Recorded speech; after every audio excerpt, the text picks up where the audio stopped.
ನನ್ನ ಪಾಲಾಗಬೇಕು. ನನ್ನ ಮನೆತನ ಸರ್ವನಾಶ ಹಂಚಿದ ಬಂತು. ಯಾರ ಕೆಟ್ಟ ದೃಷ್ಟಿ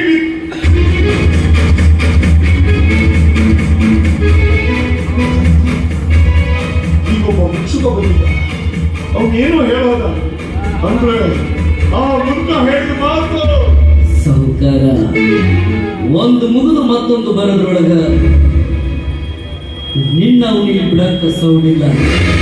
ನೀನ್ ಅಂದ್ಕೊಂಡಾಗ ಯಾವುದು ನಡೆಯೋದಿಲ್ಲ. ಅಲ್ಲಿರ್ತೀರಿ ಗಡನ ಬಾ ಗಡನ ಬಾ.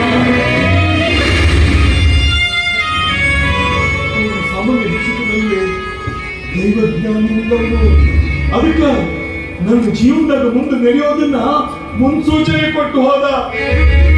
ತಪ್ಪಾಡ್ಬಿಟ್ಟೆ, ಜೀವನದಾಗ ದೊಡ್ಡ ತಪ್ಪಾಡ್ಬಿಟ್ಟೆ.